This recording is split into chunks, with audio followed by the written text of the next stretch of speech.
Welcome back to the Jojitorium. You know who it is. It's Adam. It's Matt. Tony Khan just gave us a call. Guess what? We're all elite, baby.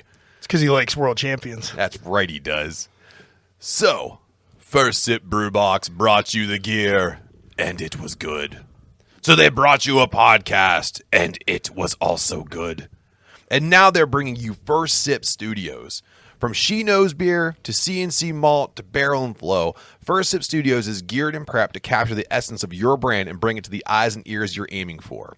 Check out First Sip Studios by following them on Facebook and Instagram at First Sip Studios, all one word, where you can see photography, video, and sound samples. Just make sure you tell them the boys sent you. We are back, and I feel all elite. It's incredible. I feel like a wrestling fan again. I might have to buy some T-shirts. Oh, is that you copying everything I bought so many T-shirts. Yeah. That's all I did. I haven't yet. I'm in line too. I'm definitely getting some Adam Cool gear. Oh, yeah. I was part of the reason why the server crashed. Again. They had to put on like a logjam queue now. And of course, we're going to get all into that. So, just so you know, this is the second episode after Adam became champion of the Berg. So, and he's still like Phil Kessel was still a Stanley Cup champion. Adam Bashline is still the homebrew champion. Baby. So, Adam, this is a great day to be here to talk about the thing that we love the most, professional wrestling, because AEW brought on a killer card. But before we get into that, of course, we got to talk about what we're going to be drinking. So, it's round one. We got beers. Let's put them together. Got round one beers. What we got? Round one beers. Here we go. We got some Ghost Cowboy from our returning brewery to the podcast, Hop Farm Brewing. Cowboy shit. Cowboy shit. So this is the...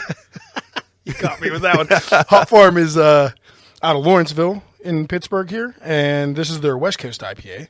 So we should be getting some notes of grapefruit and lemon peel as they balance the bitter with a fruity floral flavor, and it is hopped with Centennial and Citra, my two of my favorites. And there we go. And it's coming in at a good 6.5 ABV. I can tell you right now, just the color of this thing coming out, it's kind of surprising me. Not. This thing is clean. I'll tell you what, Hop Farm does nothing wrong when it's a traditional style of beer. No, they know how to hit home runs with this, and that's for sure. And while we're pouring this out, if you want to find what's happened to Hop Farm, all you have to do is search them out on all social media. That's Facebook, Instagram, and I do believe they have a Twitter. They have their Untapped Rolling, and Hop Farm always has crazy food trucks, a great kitchen on site. Yep. Again, and I always say this, staff, they're incredible. They want to talk beer. They want to talk to you about beer. So, again, search them out on all social media. So, Adam, did you take a sip yet?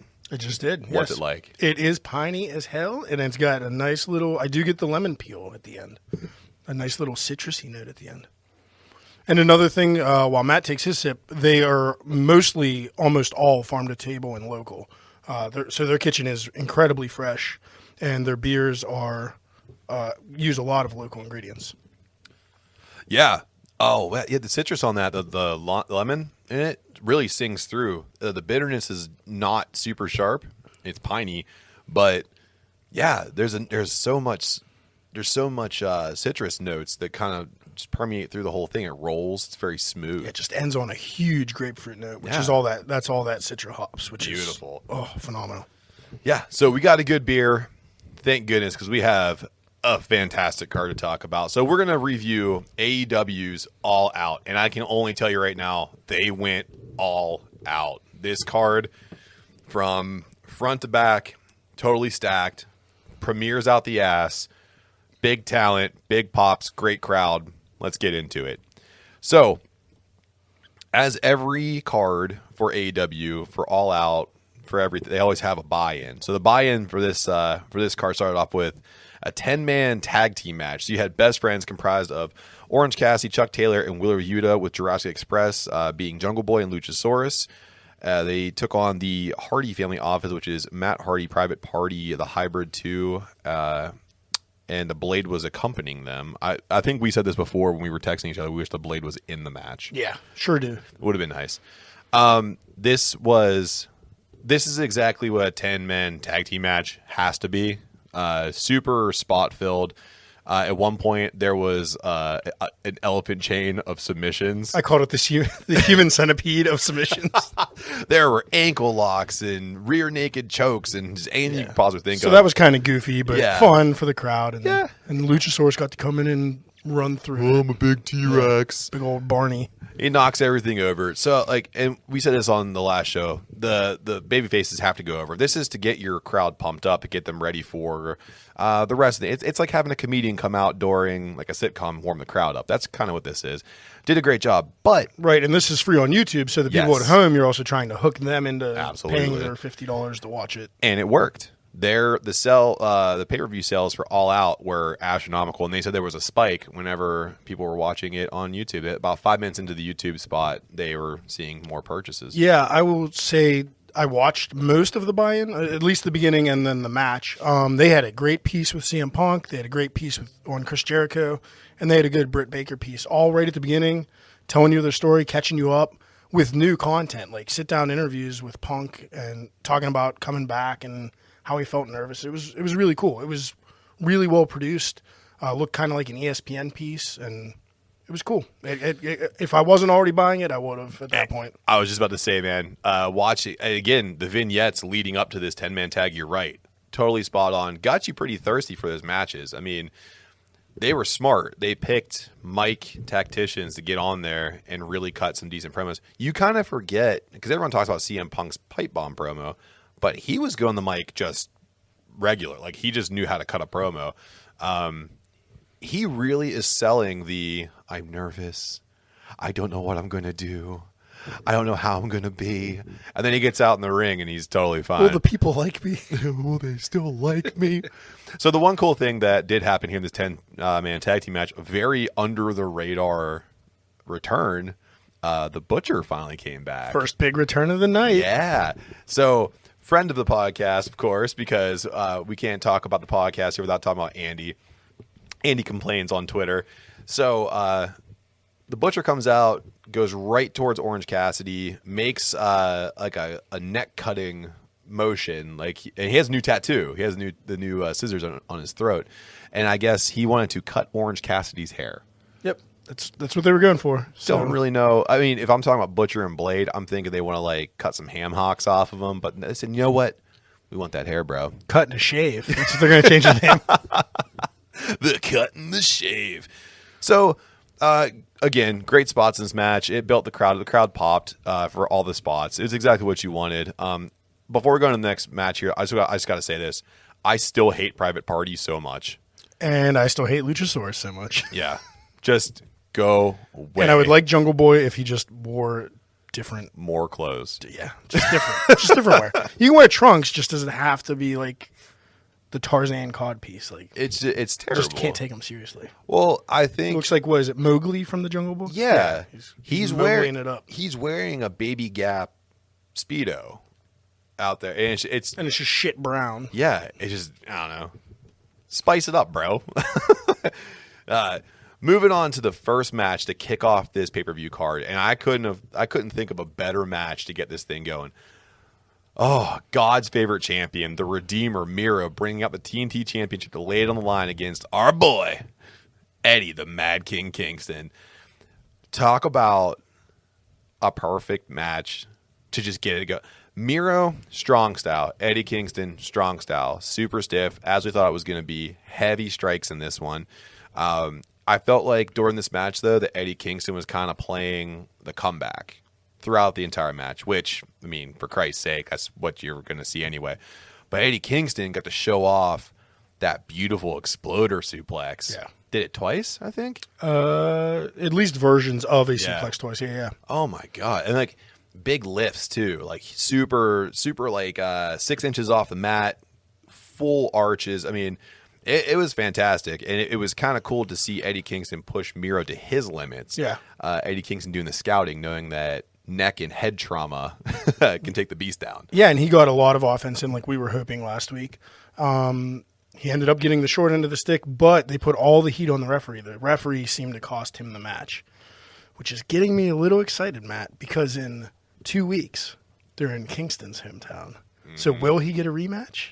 I hope so. Will we see the belt get put on him in his hometown? the Mad King of Queens, as you will. Wouldn't that be incredible to see Eddie Kingston get one of his first major titles on national television in his hometown and taking it off of Miro to set up a rubber match, which these guys could wrestle every night. And I wouldn't be upset about it. Going back to what you were saying, the turnbuckle came into play here where somehow the padding fell off and the referee felt that it was vital that this turnbuckle pad went back on. Right as Eddie Kingston hit a devastating DDT, putting Miro on the ground. Great sell because it looked like Kingston had you could count it to 6 on that one. Of course, referee comes in, Miro kicks out, and then the spot turned back around where Kingston was going to slam Miro's head off of it, like do more head damage. Like no, you can't use that. Then Miro hits the low blow. So it was kind of cool because Miro didn't seem as dominant. He had to resort to cheating, which was pretty awesome. I will also say I think Eddie Kingston talked to Kyle O'Reilly at some point this week because he had them crumple physics going on for this match. Miro's selling was great, but Eddie Kingston's were like he got shot every time he got hit with a strike, especially that finishing kick. He just crumpled. Yeah. Perfect. Great job, Eddie. I want to see that rematch. And it looks like they're building up to it, too. The promo they cut yesterday on Dynamite. There's going to be something huge for him in New York, I have a feeling. Yeah, big collision course. So we move on to Jon Moxley taking on Satoshi Kojima. Again, I'm not going to apologize for what I did last time. I thought I said that really well. Clearly you said it better that way than that's why I said I can't do it. I can't do it. So Kojima is known across the world for just very stiff, strong style match. The lariat, it's supposed to take your head off, and it does actually really. It's given big men concussions. I mean, let's be honest here. This is scripted fighting, but god damn it, Kojima has the stiffest lariat you're ever going to have. So, as you would expect in this singles match between these two, I would say strong style kind of guys, very stiff, forearm shivers for days. If you were serving them up, it would have been 3 for 1 over at Bennigan's. I mean, Moxley serving up to Kojima eating them and trying to work towards that right arm lariat. It was kind of I wanted to see it. You never got to see it. He came close and missed. Yeah. And it got countered into a German, I believe, by Moxley. So. And great job there. Hit the left armed one, but yes. Never hit the right. Never hit that concussive one. I want the dynamite, baby. Give me that right arm lariat. Hopefully, there'll be another time here where Kojima will still be in AEW because I think he may have some more time over here in America. Maybe he'll get out there and he'll close like Marco Stunt or something. Make him do like 8 cartwheels. Don't play with my dreams like that. You want to see him clothesline. Stegosaurus or Luchasaurus. Yes. No, I was thinking Excalibur. Somehow he's in the. He's gone though. Yeah. He's getting married to another mask. Probably Wrestler, probably. Someone else who wears a mask that's too small for the face and says racist shit when the mics are off, but not really though. So Jon Moxley goes distance with Kojima. Defeats him. Big paradigm shift too, by the way, like the old school New Japan Pro Wrestling style. Yeah, top of the head. Just beautiful. And then Adam, who comes out? Minotauro Suzuki. As the guys on Wrestle Talk called him, Murderous Grandpa came out. Mm-hmm. Suzuki, another just legend in Japan. Known across the world for strong style. To be one of the most sadistic, not deathmatch guys though. He's more of a straight match style guy, but he's just strong style. No, but he's like a shoot wrestler and pancrase guy too. Like he's a real fighter back in his younger days, as well as a legit badass pro wrestler. Yeah, so. And he looks crazy. He has that weird. You ever in RoboCop 3? Whenever they had the cyborg, the bad one. Yeah, the bad one. But like when he got his face kind of popped, like he got punched real quick. Yeah. He made that like real plasticky smile. It's creepy as shit. Fucking Suzuki does that. He just has that face. That face. It scares the shit out of me. So Jon Moxley, of course, this past Wednesday took on Suzuki. It was a great match. I think the balance between Kojima and Suzuki, it's really showing how Jon Moxley's using the Forbidden Door to his advantage. I think that he's using it the way it needs to be used. To bring talent that American audience wouldn't normally see. And also, this has got to be a dream lineup for Jon Moxley. I mean, yeah, just getting to bring in whoever's coming to America, basically. You're just having like fantastic fantasy matches with your heroes. It's got to be incredible. Speaking of our heroes, our hero, Dr. Britt Baker, DMD, brought out the AEW Women's World Championship against Chris Statlander. We were kind of wondering who Statlander was going to bring out with her, and it ended up being Orange Cassidy, which plays a significant role later on in the match in a cool little spot. But, of course, Britt Baker was side-carded by Jamie Hayter and Rebel Not Reba. You kind of knew there was going to be outside interference to a certain degree here. But I think this is one of the times here where the ring is surrounded by people and you're waiting for the interference to happen, but it never really does. It was quite a swerve, and I really enjoyed it. I thought it was great writing on their part. They let Britt Baker be the wrestler she could be. Statlander is no slouch. The back and forth between these two is fantastic. I thought Britt Baker was able to hit some spots, but she made it look like she couldn't quite get the full power into the spot, which gave Statlander like that little edge on the one-on-one. Statlander hit some great offense here. She's so strong. I can't believe how strong Statlander is. And I have to say the crowd really took to her, even though this was kind of a rushed storyline, I would say. But they still were cheering for her, rooting against the heel. The Chicago crowd was really good all night about cheering for the good guys and booing the bad guys or girls.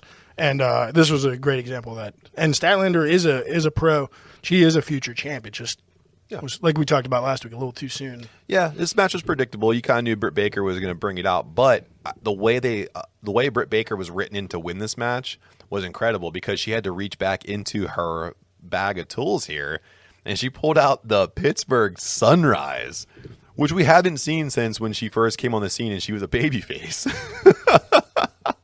So now she's the baddest bitch on the block, and she's like, how am I going to defeat this alien? Because that's what Statlander thinks that she is. Weird. That's one I hope the Statlander changes that. I'm not a big fan of the alien thing, much like I'm not a fan of the Luchasaurus thing. She either has to play it up more or lose it. Yeah. She's like not committing to it, and it just looks, the face paint just looks stupid then. Yeah. Like, it looks like when Jim Carrey was getting into the chair for the mask, and he's like, stop right there with the paint. And she's good enough she doesn't need the gimmick. She doesn't. That's the thing. Like, she just doesn't need to do that.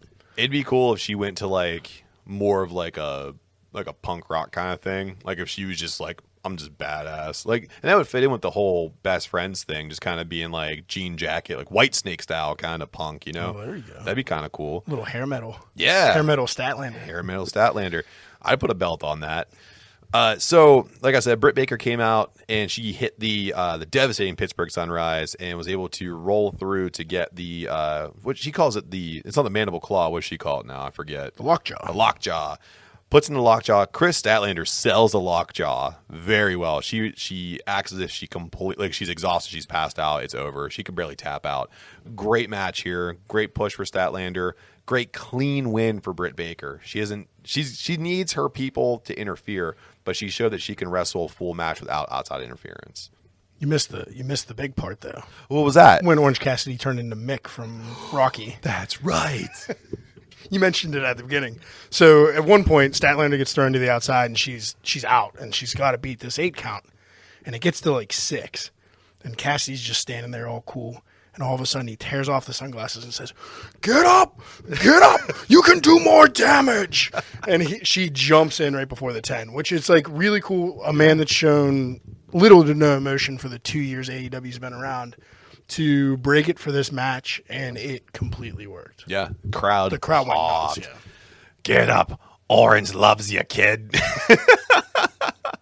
So we move on to what could arguably be one of the best matches of 2021, if not the best match of 2021.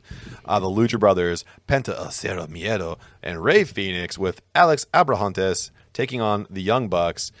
They brought out Brandon Cutler, but you knew everyone else was kind of waiting in the wings there too.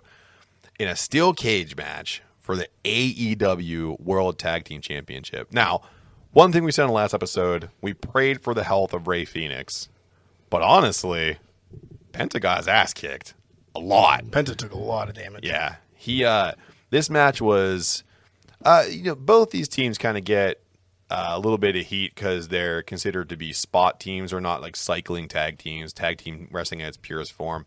But I think at this point, when you're looking at the way tag team wrestling needs to go to get more of the spotlight, this is the way that if it goes this way, it also makes it feel like an FTR, like a Viking Raiders, how they do hot cycle tags.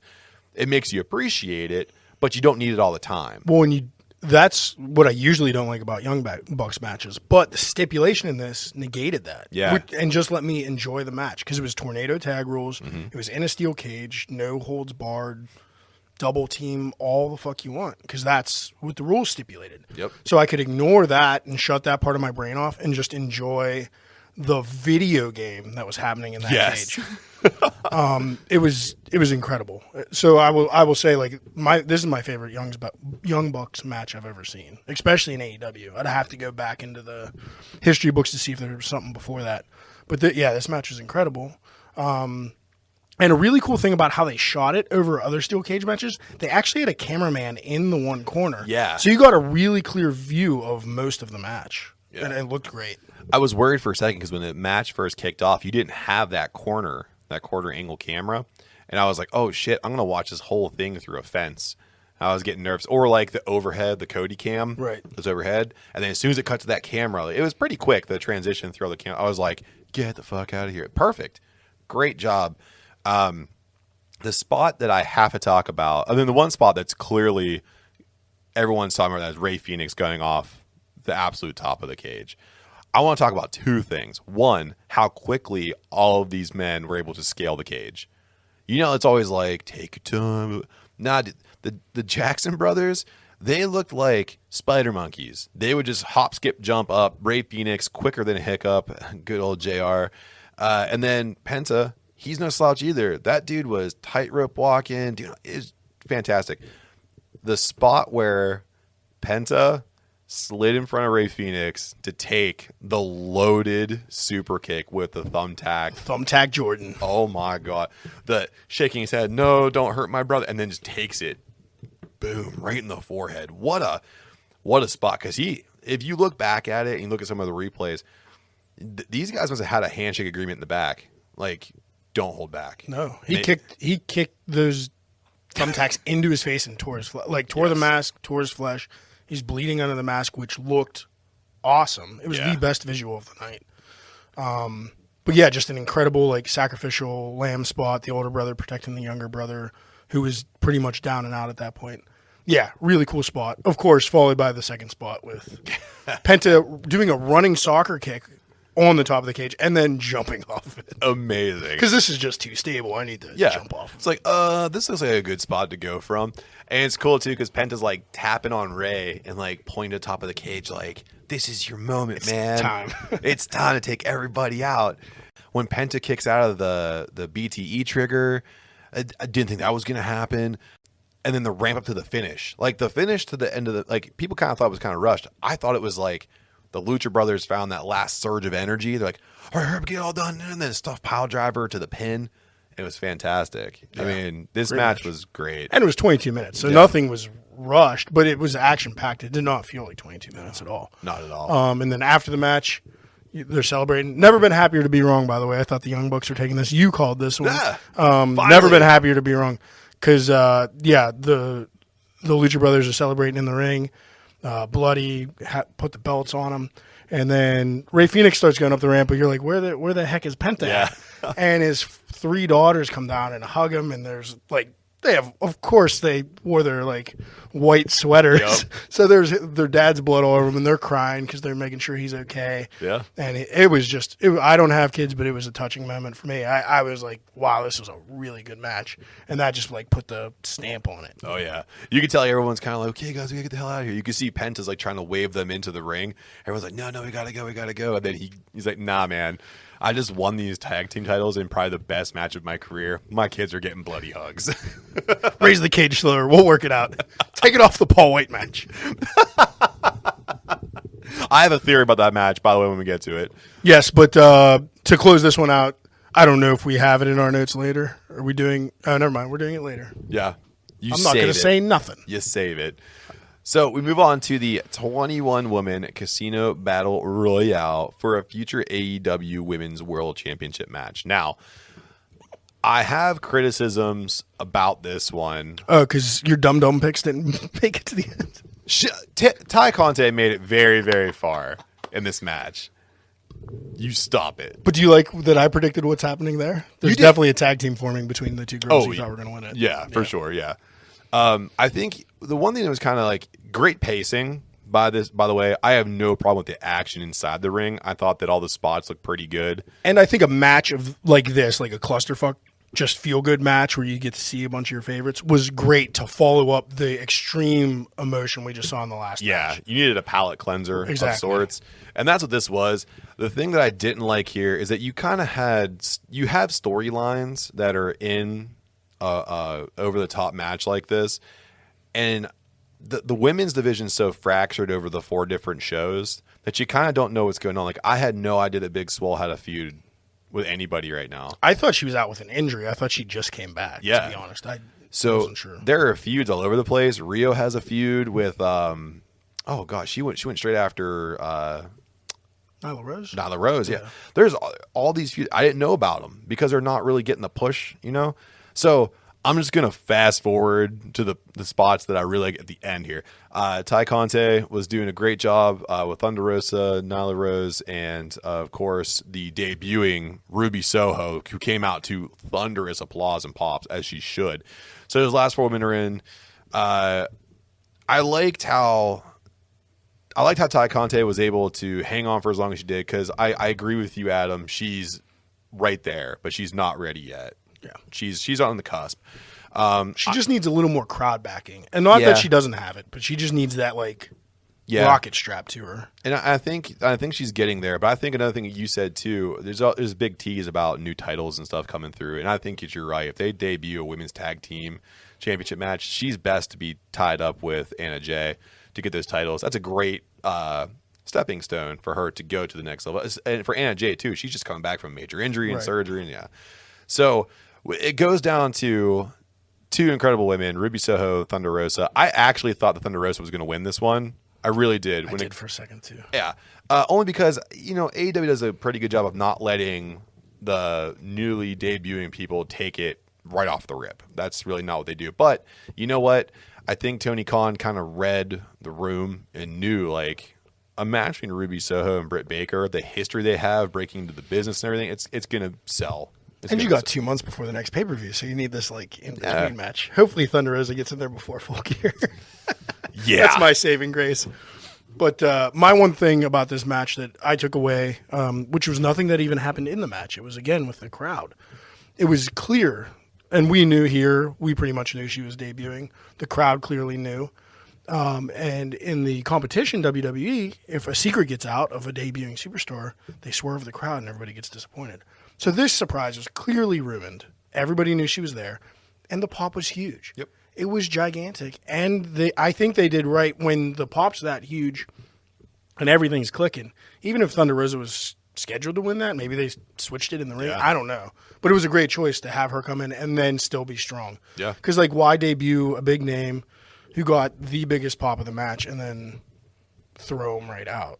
At least they put her in the last 2, which is at least what she should have gotten. Right. But to win it, I don't see a problem with that. I don't see a problem with it either. It's just, I guess I've been, like you said, I've been jaded by WWE for so long. Yeah, they get AJ Styles to come into the Royal Rumble and they throw him out at number 12. Right. What did he come in for? Right. You know what I mean? So that's kind of what I don't know. I was so happy to see it happen. And I'm so happy that I'm sitting here today knowing that Ruby Soho has a great home in AEW, but I'm also so impressed that, is it just safe to say that the fans just love wrestling? Yeah, I think, it's good decisions, and they're actually giving them what they want. Of course, you can't always give the fans what they want. You got to not disappoint them, but you got to let the bad guy win sometimes. Yeah. But to give them mostly what they want and what smart fans want to see is great. And what a great is Lucha Brothers taking home those tag titles, and then Ruby Soho coming out and winning this Casino Battle Royale. You're sandwiching what needs to happen with fan service, and that kind of leads into the next thing. And this is why this next match to me was kind of a mystery, because we had Chris Jericho taking on MJF, and you and I had some very, I think intelligent takes on this, where we said, why would MJF win 3 times to lose 1 time? Chris Jericho has a lot of things outside of the ring he's getting involved with. There's lots of things here that would make sense. Chris Jericho is phenomenal at searching for talent. He's great on the commentary table. A good manager, even outside the ring. Right. Like, he's led the Pinnacle. I mean, look, Sammy Guevara still has, he came out last night on Dynamite, didn't wrestle, just got a push. Like, he just, everyone popped for him. Chris Jericho touches things and he kind of turned to gold. Or he at least gives them the avenue here.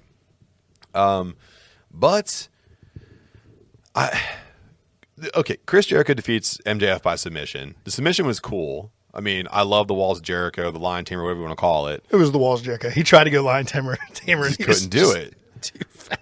Yeah. And the caveat, I'm kind of beside myself a little bit here, because I love Chris Jericho. I've said it before a million times. I love Chris Jericho. I really like MJF too. But Chris Jericho, I don't know, man. I feel like he needed to lose this match. I did too. I'm just going to go through the highlights of the match real quick. MJF selling was phenomenal. Yes. His heat seeker to the outside was really good. Sick. And he didn't hit the Acai moonsault, but he did an Acai moonsault and landed on his feet. This man's not known for even jumping off the top rope, let alone hitting a springboard moonsault to the outside. Phenomenal stuff from MJF. And the best part of the match was MJF's entrance. Yes. Where he just trolled the whole crowd with the Jericho countdown clock from when he came in the Attitude Era. And it counts down from 15 to 0. And then where it would normally flash Jericho, it flashed Jericho's last match. And the whole crowd just fucking flung shit at him. Oh, they were so pissed. And then I knew the next entrance, when it was so piddly, so Jericho had his shitty lead guitar player from Rick Boogs. Rick Boogs Light. Play him to the ring, and it was one of the worst live entrances I've ever seen. And as soon as I saw that, I was like, this can't be his retirement match. This is bullshit. Yeah, he's winning. So as soon as that entrance happened, I was like, he's gonna win. Fuck. So you saw the spoiler alert from a mile away. Oh yeah. My name is Rick Boogs. As soon as the crowd was like, Judas and it's just blah, blah, blah, blah, and you can't even hear the crowd. I'm like, this is fucking awful. Like, he plays for Fozzy. I know he has a noise gate pedal, and I know he has an ESP guitar. Why does it sound like you're playing a Hello Kitty guitar from Walmart? He left him at home. He definitely did. Wow. I haven't played that kind of guitar in, 10 years, and I could probably hit that solo better than he did. Oh, that was tough. Jericho, man, I think Jericho needs time away from the ring right now, and I hope that's what's going to happen here. And MJF needs to find somebody, and not Brian Pillman Jr., despite the fact that I don't know. Yeah, that's a weird angle they shot on Wednesday. It was really good, but if he's trying to elevate Pillman with him, that's... Yeah, so Brian Pillman Jr. is going to fight on Friday, right, on Rampage. Right. Which will still be in Cincinnati, because I think they taped it on Wednesday, because I saw the results already. And he's going to fight Sean Spears. Correct. Yes. Correct. Okay. Not old Ricky Starks. Not young Ricky Starks. Sean Spears.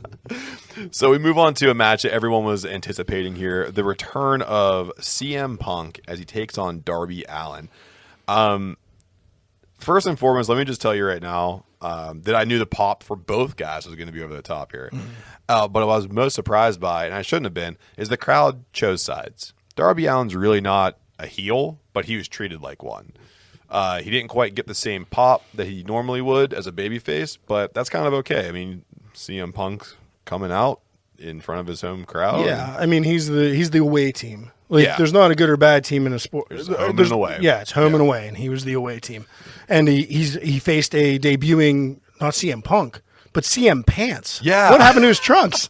I don't know. I was like, are those tearaways? I kind of liked them, to be honest. I don't know, man. They kind of threw me for a loop. I kept thinking, like, okay, so when are those things going to become shorts? It's definitely better than his ROH gear, which was just like basketball shorts. He's like, I went to Kmart real quick. I got some basketball shorts, and my mom taped my wrists for me. So this match was everything you didn't think it was going to be. It was kind of slow. It was a slow start, and I texted you like, this is looking slow, but not clunky. Just like it seemed like they needed to work out spots. Like there were a lot of headlocks and collar and elbow tie-ups and stuff towards the beginning. And it went from that, and it didn't really change, but it went more technical towards the middle, and I started to enjoy it. And then Darby started to get in some of his high-flying stuff. Yes. And was very urgent about staying away from Punk's go-to-sleep finisher. Yes. And I thought the psychology ended up getting really good. I think CM Punk needs a little more just in-ring time to get his kind of feeling back for the ring. But I was not disappointed by the end of it. No. I thought one of the coolest spots, too, like you were saying how Darby was trying to stay away from the go-to-sleep, when CM Punk hit it the first time, and Darby Allin flew out of the ring like a crash test. He did the little boot scoot boogie right out of the ring. I'm not getting pinned. See you later, bye. Straight out the, because here's the thing, Darby Allin in comparison to other wrestlers, he's small, but you kind of forget like he's not small compared to like an average dude, and he was able to get real compact and go through the middle and top rope like a slingshot. It was pretty cool. Well, and he did it on that turnbuckle whip too. I've seen him do it in other matches where he like whips between the turnbuckles and nails his back on the post. I'll tell you what. CM Punk looked good at 43 wrestling. Darby Allin will not. If he keeps wrestling like this, Darby Allin's not going to be alive at 43. Exactly. But yeah, I mean, killer match. My favorite part of the match, I was watching it with my wife, and at the end of the match, CM Punk's like, hamming it up for the crowd. She goes, "Damn, dude needs some eye cream." And I looked, and I was like, "Oh my god, yeah, he's got the sacks like a Rhodes. He looks like Dusty or Dustin. Yeah. He got the big bags." But, he aged a little bit. But I thought he looked good, and I think it will only get better. Yeah. Wednesday night on Dynamite, it looked like they're setting him up for a match with somebody from Team Taz. Looks like maybe starting with Hobbs. All of Team Taz, it looks like. I'm fine with that. Get him through it and finish it with Ricky Starks. Yeah, and I think that's what's going to build to. That's going to be a fantastic match. Or get Taz's meatball ass up for him. Go to sleep. You know what's crazy, man?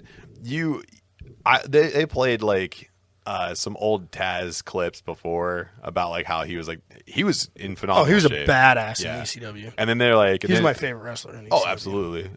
Well, pump the brakes on that one. One of. That's the Sandman's the best one. No, yeah, Taz is better than Sandman. Drunk Uncle Randy. All right, we're doing a Mount Rushmore at some point. So I mean, great match here, and this is where my theory comes into play. Okay, because the next match was stupid. Let's just get out of the way now. Paul White, formerly known as The Big Show, taking on QT Marshall with Aaron Solo and Nick Camarado from the Factory.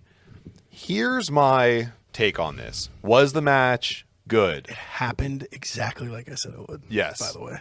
It did. Was the match good? No. Was it too long? No. Was it necessary? Yes. No. The reason why it was for everybody to go get some popcorn. Everyone calm down. Yep. It's not of value. You just had look at all the emotion. It was the right amount of length. Because if this thing went over 5 minutes, your crowd's falling asleep. Yes. Like it's too long. Yeah, it was too much. So I mean, you look at it. You look at all you got built up here. I mean, the Britt Baker Statlander match wasn't super strong, but like Lucha Brothers and Young Bucks, Ruby Soho debut, Chris Jericho and MJF, CM Punk debuting, and then you're going to try to go right into Kenny. Yeah. You need that little break up. So I saw some vitriol online about this being placed where it was placed, and it's like if the match is going to happen, they put it in the right spot for the right amount of time, like you said. If it's got to happen, that's what this is where you shove it. I mean, there's no way you can put any other match between these two and have the flow that this did. Paul White and QT Marshall. Here's the thing, though, too. People sleep on QT Marshall. He's a really good in-ring tactician. Like he's solid. He's just got zero charisma. Yeah, he's got none. He's got the charisma of a fucking wood His plank. charisma are as good as Big Show's knees. Yep.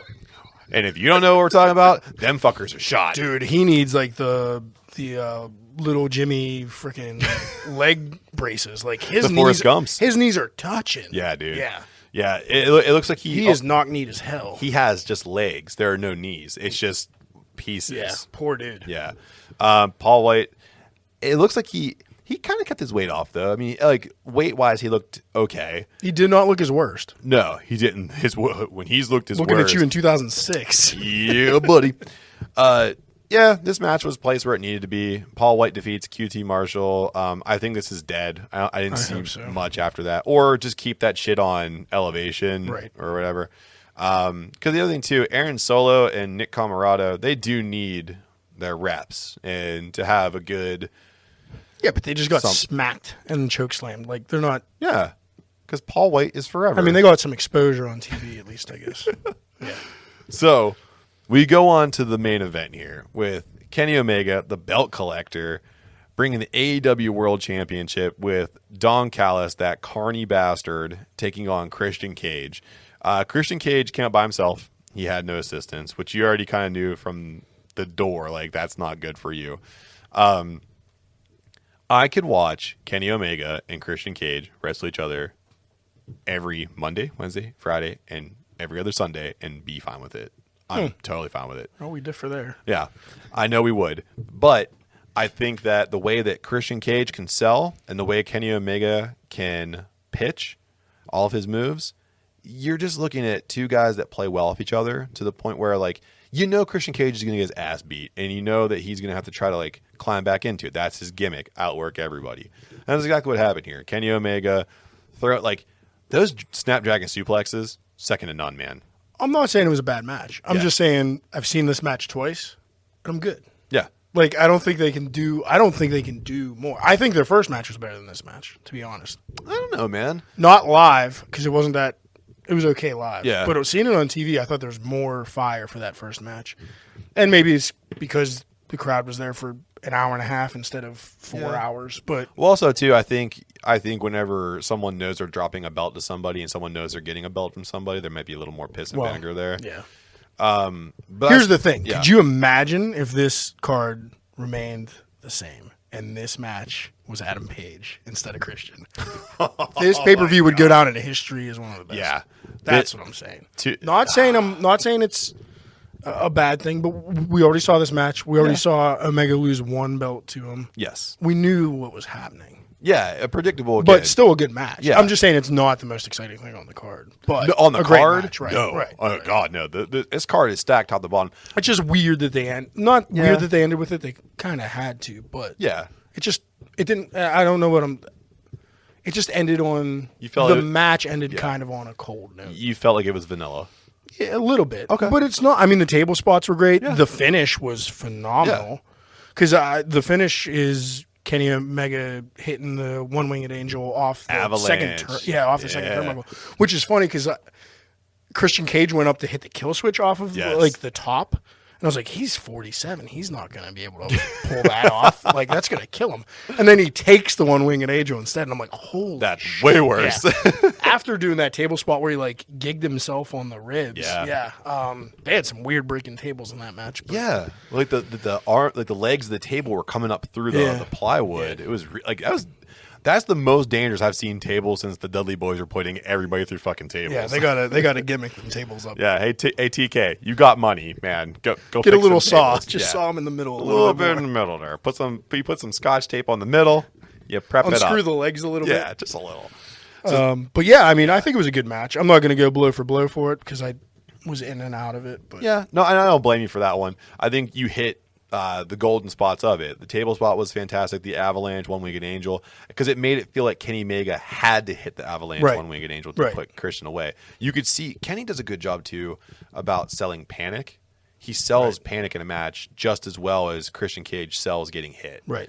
And you could tell that Omega was selling the panic. He knew he had to do something big, and that's when he was able to reverse very little interference. Like the Good Brothers came down and jumped up on the ring apron and were out of it pretty quick. Like they didn't really play into the end of the match, which was good. I wanted that too because that also leaves Christian Cage intact to go lead Impact. That's going to be his gig. Go help Impact. which they need it. Their viewership is strong for what they are, but they're only bringing in 100,000 people on Thursdays. You want to beef that up, and that's what AEW is trying to do, and Christian Cage can do that. And then you move on to some just showstoppers. What everybody was waiting for, which Yes. I also think is why the match fell a little flat. Everybody knew somebody was coming. Yeah. I was going to say the crowd was a little docile for a championship match. And let me just say this. I wasn't ready for the first debut. I wasn't. I thought that the second debut was going to happen, and I thought that the first one was going to happen the following week. Yeah, by the end of the pay-per-view, I thought that too. I thought the Yes. first debut, I thought one of those two guys were going to come out after the Punk match. Yes. Which Kenny Omega gets on the microphone. He says, "What a great night, and it's the only way I can finish it. Just so you guys know, there's no one that can beat me. They're either not here, retired, or they're already dead." And Fucking hate his mic skills, by the way. Adam Cole's music hits. The crowd goes fucking mental. I mean, that crowd popped as hard as it did for CM Punk. I mean, it was insane. Adam Cole comes down looking like he has the weight of the world taken off of his shoulders. He looks fantastic. He looks at ease. He does what he does best, gets in the ring, pretends like he's going to start taking on the Elite. Like, oh no. Big fucking super kick to Jungle Boy. Ate that shit. Big old foot sandwich. And then it gets the double kiss from the Young Bucks. Which was a great visual. They had it plastered all over Dynamite last night for all the promos. It's going to be a shirt. It's going to be a shirt. Got to be. Yeah. His face was so friggin' geeked on that. It was Yeah. perfect. He's so happy. And Adam Cole, like, what a pickup. I mean, that's Right. the acquisitions so far in AEW have been phenomenal. Adam Cole just bolsters the Elite. And, of course, Thank God they put him on the heel side. Yeah, babyface Adam Cole is not what I want to see. Okay when he's against Pat McAfee, but other than that, get the fuck off my TV. Don't need it. I want him cocky, and I want him kicking people in the face. Right. So, just as you think the Elite cannot be stopped, that there's no one left to challenge Kenny Omega, you hear the Bomber Brigade hit. Bryan fucking Danielson comes out to thunderous applause. Pop equal to Adam Cole.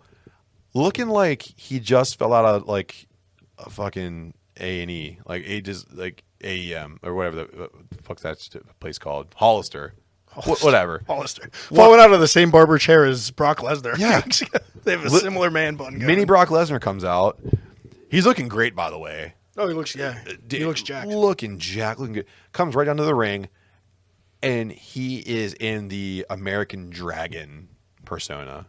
Hostile, aggressive, ready to just talk shit, and you get to see him wind up to that yes knee. That's one of the coolest, like, the running strikes. It's that and the Claymore kick to me. Which are basically the same thing. One's just a knee. One leads with a knee. One leads with a foot. But Yeah. it's a similar propulsion. I think that they match each other because the Claymore kick comes from a guy who's like 300 pounds, Right. and it looks devastating, and that yes kick comes like from a ninja. Just going 1,000 miles an hour across the ring. Crack cocaine, baby, woo! And if you get the right person to sell it and flip it enough, Yep, it's perfect. which Omega can do. Cowboy shit's coming up on me. Oh my goodness! So yeah, liked everything about the Danielson debut, except who they kind of like teamed him up with there at the end of the pay-per-view. It always happens Because it's Boojosaurus and yeah, Jungle Cuck. yeah, and it's how it's going to be. And Christian, which is cool. And then on Wednesday, Kazarian joined them, which Yes. I'm okay with that too. the Elite Killer. Just hate Jurassic Express. Well, the thing is, Jurassic Express is going to be that team that's going to be they're the eternal good guy until the eventual heel turn from one of them, which I can only assume is going to be Jungle Boy. He's going to have to turn heel to get I hope so. enough heat to finally get out of the whole, I live in a jungle, but I'm from Beverly Hills Get kind of some thing. goddamn mic skills. Yes, please. Whenever you grab the microphone and you hold it like this over top and you're trying to talk through your fingers and it gets you, that's not good. Like, just right there, we lost 2 listeners. Your father was an actor. Watch some tape. Yeah. So, Adam, like every card we cover here from any promotion, we want to make sure we break down the match of the night, the piss break of the card, and then the wrestler of the night. So, Adam, I kind of already know where you're going to go with this, but what is your match of the night? My match of the night is the Lucha Brothers versus the Young Bucks. And it's Maybe not. Maybe definitely my favorite match of this decade because we only have a few years. Yeah. And probably not my favorite tag team match ever, but quite possibly my favorite steel cage match ever. It's up there. It's like that and Brett versus Owen Hart. Oh, yeah. And I'll have to see how this one ages. I'll watch it again in 6 months and see if Yeah. it stacks to the Hearts in the steel cage. But phenomenal match. Best match in AEW ever. I think it's almost sacrilege to even hear someone say that a cage match is better than Owen and Brett, but close. It's fucking close. So my match of the night, since you took the one that I think everybody would have picked, I'm actually going to go with the Miro Eddie Kingston match. I felt that it had great pacing, a great finish, and both guys were able to put on a display of power where they both kind of fell into different rhythms. Miro became the underdog out of nowhere, having to do low blow shit, and Eddie Kingston became the dominant force. Yeah, if I couldn't pick the tag match, I would go there. Britt Baker, probably. Those two matches were incredible. So you always have the greatest, but you also have the worst. So what is your piss break of the card? So I'm disqualifying the Paul White match because that was supposed to be the piss break. Yeah. So my piss break of the night is Jericho and MJF. You've been reading my mind. Yeah. You've been reading You can my pick mind. the same one because there's not anything that's... I was going to say, there's nothing else on this card if we're not I mean, allowing... the Moxley match was a little slow, but it was still hard hitting. It was way better than the Jericho MJF match. And Moxley got to hit like the New Japan Yeah, style. it was nowhere near a piss break match. No, it was just like 7th place in a race of 10 medalists. Right. I'm going to land on the same place as you. I think Jericho and MJF, since we can't say Paul White, QT Marshall. But again, too, Paul White, QT Marshall had its place, and I think it's appropriate for where it was. So I think I wouldn't even pick it as the piss break of the match if I had to put them up against each other because just the way the placement was on the card, it would elevate it. Wrestler of the night. Now, you have a lot of people here to pick from, and I think I know who you're going to pick. I just want to see here. Who do you have? You probably think you know, but I don't know if you know. Oh, you didn't know? Penta says the wrestler of the night was Eddie Kingston in my book. You took Eddie Kingston on that one? I think he was incredible. Wonderful. Oh, man. He was my favorite. I don't know if he was technically the best. I thought he sold great. I thought he got a lot of offense in. He didn't look winded until the very end when he was pretty much supposed to because he was getting beaten. I think he looked great. And that opening match usually goes to your high flyers or a high-paced tag team match. For two big dudes to get in there and open the card as wonderfully as that match did, I give a lot of credit to Eddie. Yeah. He sold the ability to be a fantastic opponent for what seemed to be the immovable object. So I'm actually going to take a quick swerve on this one because it was an up-and-comer on this one. I'm going to give it to Chris Statlander on my side, only because she put on a great, solid match with Britt Baker, where Britt Baker had to be driven to reach into her old repertoire. So Chris Statlander put on a great match, and I think she even sold her loss well. So I think she was in a very similar position to Eddie Kingston, actually. In both of those matches, those individuals lost their matches, but didn't look weak at all. They came out looking strong. Yeah. And nobody looked weak that lost on this card. I mean, except QT Marshall. But yeah, well, that was to be expected. Yeah. So, but great night of wrestling. Wonderful. So we're going to move on to some wrestling news because from Buckle to Bell, the boys bring you the best news in the wrestling biz. So we talked about Adam Cole, and so he was in contract talks with WWE. So an insider said that there were some negotiations from the up tops that kind of caused a brand war for Cole's, and SmackDown had supposedly been the top dog in this one. So the hook that they buried into Cole to keep him on their card was to team him with Keith Lee, because they're going to turn Keith Lee into a heel, and they wanted to give Keith Lee a heel manager, and that would be Adam Cole. He would not be wrestling. He would use his mic skills to support Keith Lee. And also, too, I just read this morning that they were going to have Adam Cole change his name so he's not confused with Michael Cole. You were going to neuter Adam Cole to... That's perfect. Just say Michael Cole's his dad. Yeah. Who gives a shit? You run those stupid fucking angles for everybody else. It's like a reverse Jungle Boy where the son would be better than the father on the mic. Exactly. Jesus. So thank you, Adam Cole, for making the right decision. Yeah, totally the right decision. I mean, I think he would be great in a manager role for a young up-and-comer that they're trying to get over if he was 55 years old. Yeah. Like, if he can go in the ring, he should be in the ring. Right. But as we know, Adam Cole came out and told Uncle Tony to get the fuck out of the ring and call him a nerd. And nobody that's cool is going to be anyone's side hustle bitch. So Adam Cole, thank you, baby, for being all elite. On that note, I hope Adam Cole doesn't look at my search history. Or I'm going to get called a nerd a lot. Don't come over to the Jojitorium, please. Or do.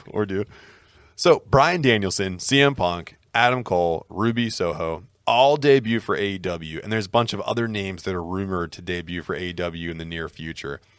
Vince McMahon was overheard in the back talking about how AEW is snagging up all the best free agents that he cut from a ton of his promotions, and he identified it as not a big deal. That's cool. Most notably, he said it was rumored, and I think Punk confirmed this, that the WWE even failed to entertain a pitch to CM Punk stating that he can be AEW's headache now. They didn't want him. Cool. Yeah. Thanks for all the ratings. They'll get a bunch of ex-NFL players that come into WWE. Mojo Rawley worked really well. Yeah.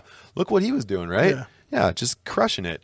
So, speaking of fails, that locker room is dried up. So, the World Wrestling Entertainment Company had to set up some kind of title match with Lashley. So, they just reached into the back there and said, hey, Randy, you want a match real quick? Because we'll just write you into a storyline. And that's what happened.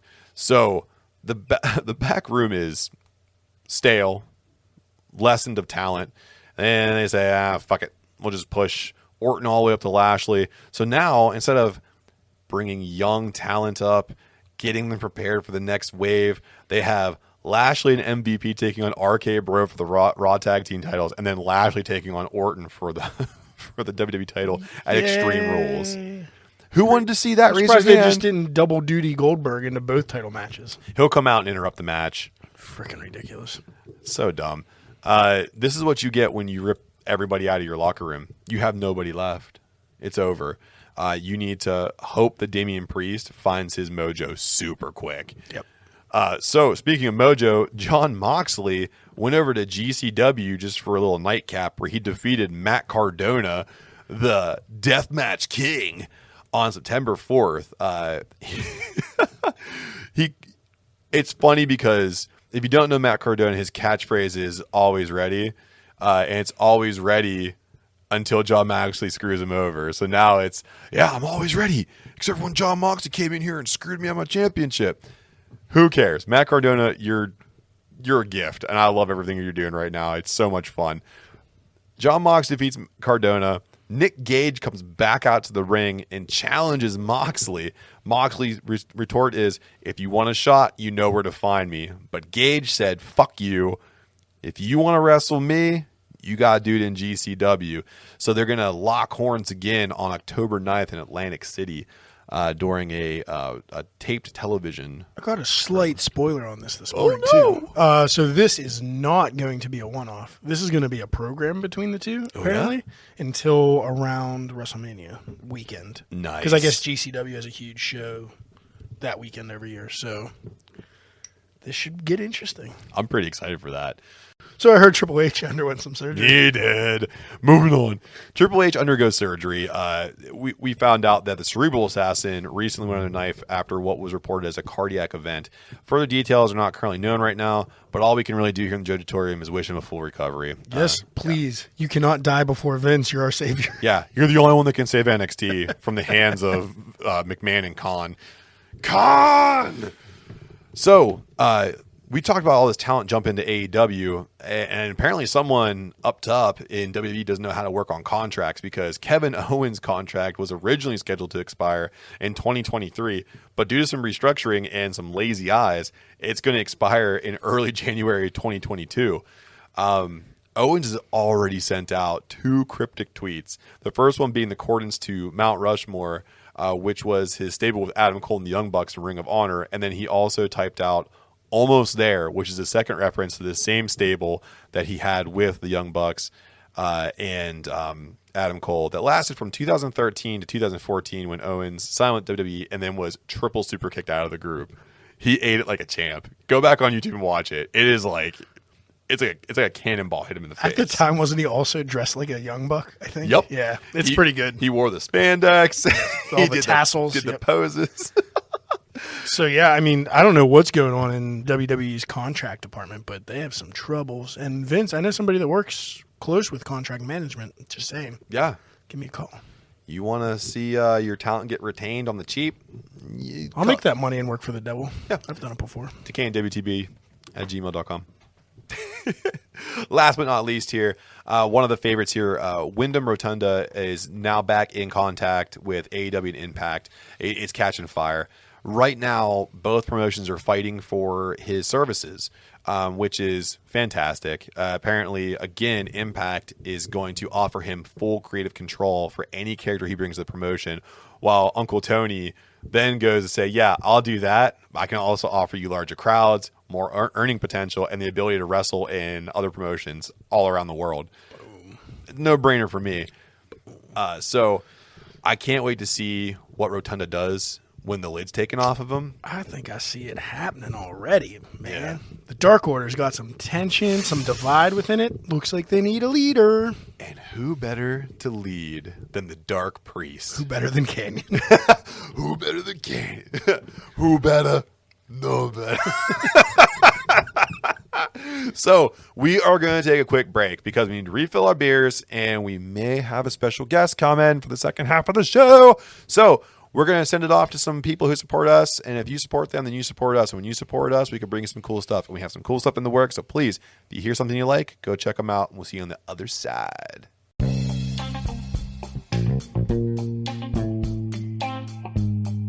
I know what you're thinking right now. How do I get the downstairs hair care I need to impress my partner? Well, the boys have a little something for you. That's right. You can take your grooming to the next level with the flagship of Smooth My Balls, the Turf Chopper 3.0. This pube-destroying trimmer uses stainless steel ceramic blade with micro-sized teeth to ensure you're covered by no-scrape technology. Yep. No cuts, no nicks, no bumps, no hair pulls, and no mishaps. And when those pubes go a-flying, you can call in the backups, the Pube Muncher 1.0 and Sack Mat to ensure cleanup is a breeze. All these devices can be used in wet or dry conditions, and they're compact for easy travel storage and have fast charging technology. Right now, our listeners can save 15% on their entire order by using our link, smoothmyballs.com/DWTB. That includes free shipping to the U.S. That's right. So head on over to smoothmyballs.com/DWTB and tell them the boys sent you. Welcome back. Hopefully you heard something that you like, because again, when you hear something you like and you support them, they support us. And when you support us, we bring you some pretty cool stuff. So I threw out to the Twitterverse for a showdown and asked our listeners, what were your grades for AEW All Out? 83% of you guys came through with an A, which we agree with. And 17% of you, I have no idea where you're coming from, you called it a fail. So I reached out to some people who might think this card wasn't successful, and I asked them, what are the main reasons why you think that AEW is failing right now as a wrestling promotion? And here are the three, I'm going to say bullshit reasons they gave me. That AEW is signing WWE's trash, which is a trash response. They're just bloating the roster. Where are they going to wrestle with only 3 hours on network television? They also forgot about the other two YouTube shows that have over 3 hours of content on each one. And the stars debuted, but the action on the card was bad. I'm sorry, but if you watch the Lucha Brothers taking on Ray Phoenix and Penta, Lucha Brothers taking on the Young Bucks, and you didn't think that was a great match, then you don't understand wrestling. So 83% of you people are relevant. 17% of you aren't. Yeah, just keep sitting there with your thumb up your ass, and The Rock will be back next year. And don't worry, all those part-timers will come back and hold all the titles. And you can feel relevant again. And then you'll cry about that. So like I said, on the first half, we have a guest. Our first guest in a long time. And I'm excited that he's here, that he has blessed our podcast with his presence. So just waving the flag of First Sip Brew Box with the tank outlined with General Danky, the Dankosaurus, and none other than First Sip Studios, Dennis the beer man guy. Woo! What's going on, Bugaboos? Really happy to be here. It's been a long time coming. Love the folks over here at the Cane with the boys. They always represent, and I don't think you guys and girls out there listening give them enough credit. Here's why. My man's over here just showing up with full desktop computers, just setting up in the Jojitorium. I thought that was a tablet, and I was like, man, that's a tablet on stage. That is a touchscreen, full smart computer. So they're delivering some of the best quality out there with some of the best personalities in the industry. I'm very honored to be here with the Cane with the boys. The feeling cannot be any more mutual without it being the same. This is the Jojitorium studio. This is, I like it. A few hours a week. So, again, Dennis, thanks for coming in, man. You have big things going on right now. I get to read about it, hear about it, see about it, and every once in a while I get to pick your brain about some things. So right now, you got some big stuff coming through. So Always. Do you want to tell us some what's going on here? You know, we'll slide in the proverbial DMs. But, Matt, I want to point out, you said hear about it, see about it. You forgot a couple of senses. You got to feel about it. You got to taste about it. All about it. Definitely got to taste about it. You got to definitely taste Take that about first it. sip. Got to taste about it, baby. Take that first sip. Brew box, baby.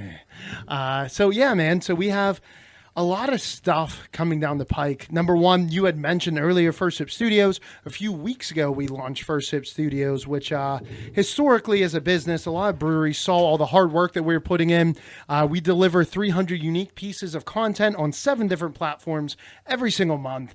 And breweries were reaching out to us, hey, Dennis, can you shoot some video for us? Can you do some professional photography for our brewery? And historically, the answer was no. We had no idea how to set that kind of stuff up until 2 weeks ago when we launched First Sip Studios. We have a full video production and photography arm of our business to help us grow horizontally to secure those different B2B clients, or for you folks out there, business to business clients as well, to solidify and diversify our services that we offer to keep us from going out of business. Because unlike the Dankosaurus, we don't want to become extinct. And that's what you talk about. Going from just nuts and bolts, building the house, getting everything together, and bringing it out to the masses. And I'm lucky enough that you allow me to check out the stuff that you're doing, and you give me advice on what I'm doing here. I can honestly say that there is no decaying with the boys without First Sip. Damn. So I appreciate it, man. So thanks like again. it. And let's not forget my favorite B2B thing that Dennis does, which is business to breweries. Yes. Ooh, my man. See, I always knew you were quick-witted. This is like one of those examples where Bash Brew just slides in there like swimwear. I took a marketing class or two.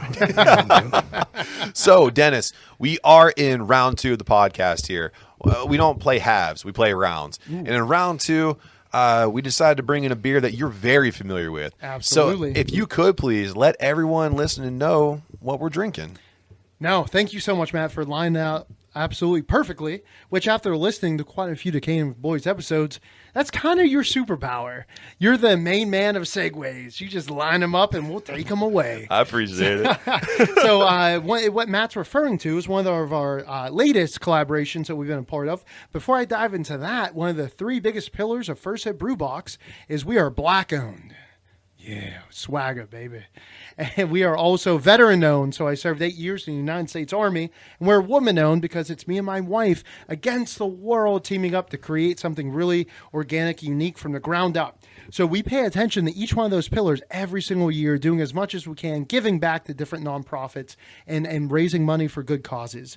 So the beer that Matt is talking about is our latest veteran collaboration that we did with Stonebridge Brewery, located in Johnstown, Pennsylvania, which coincidentally, maybe not so much coincidentally, because we planned it all out, folks. That's where my military unit was stationed, and serendipitously, that there was also a craft brewery that just popped up in that town not too many years ago. So it just made sense for us to tell this story and work with them. And we teamed up with Folds of Honor, which is a fantastic nonprofit organization that if any service member doesn't make it home, or if they make it home disabled, they pay for their kids to go to college. So it helps create that next generation. So there's no generational wealth gap there, that keeps that family and the kids and the grandkids and the great grandkids, that they're able to keep going. So phenomenal organization. Absolutely love everything about it. And the beer name is Hidden Message. And a little bit about that beer, it is a lemon, slightly hazy IPA. And the little bit of history there, I think Bash Brew's about to crack that bad boy open. Let's hear it. Oh, yeah. So a little bit about that, because we try to put a little history in all of our collaborations that we do. Lemons, the acidic acid inside of lemons were actually used during the Revolutionary War, World War II, spies from many different countries to decode, get this, hidden messages. You could write on there with invisible ink, and the acidity will actually break it down to show you what that person, the intelligence that they were transporting. So also on front of the can is our General Denki, our patented big character that we have. Big Denki had to shave up, to get into the armed forces. He had to serve his country, so that's kind of the message that we share with that beer on front of the can. It really ties it together, and we have some super dope shirts that we created, to be a part of that collaboration. So we're all about it. If you folks out there can find it, mule it, find somewhere that serves it, all that good fun stuff. They served us, and we'll serve you. So we love it. So this beer, of sheer importance alone to support the men and women that serve this country and the families that unfortunately face a loss of losing someone who's protecting the freedoms that we enjoy, like we're enjoying right now. We are so appreciative that you can do things like this to bring light to these situations. And not everyone gets to read about, no one gets to hear about the dark side of all this. They just hear about the triumph. So thank you for your service, first and foremost. Absolutely. Thanks for collaborating with this beer, and also thanks for helping the families that need it the most, especially in trying times of tyranny and war. So thank you very much. Absolutely. And we were talking about where to get it. Adam, you grabbed this, right? Yes. Where'd you grab this from? Two Daughters. Two Daughters. Yeah. In Mount Lebanon. Is that right? That's 100% correct. Yeah, I know Dennis is familiar. That's where our first beer came from, too. So if you're out in the Mount Lebanon area, it's very close to Mindful Brewing, only about a mile away from there down the road. Go grab some cans. They had a great single selection, so you can do a mixer match. They have 4-packs. They have cases of beer. If you're looking for a good domestic, go in there and pick some up. And if you're old Pittsburgh, you've been around the area for a little bit, that is the former Brews Brothers down in Mount Lebanon. They had to rebrand a little bit to try to pull in some new blood. Start catering more towards like the wine crowd, so that way they're a little bit more open to everybody. But we love that place. That was historically the first place that allowed First Sip Brew Box to set up their goods and wares, like the traveling merchants that we are, to actually sell some of our brew boxes in there. Old friend of the family, Dave, he's done so much to help support us. He's gruff, one of those old Pittsburgh dudes, but he'll literally take the shirt off of his back if you are feeling the least bit cold out there. I think that's who waited on us, and he was very helpful finding these beers, because I was there for this one. Yeah. But he also looks like he'll fight a bear. Oh yeah, he does for not sure. care For sure. But and also I don't know if it's very common that they're doing this or if it's just during COVID times, but people were buying single cans.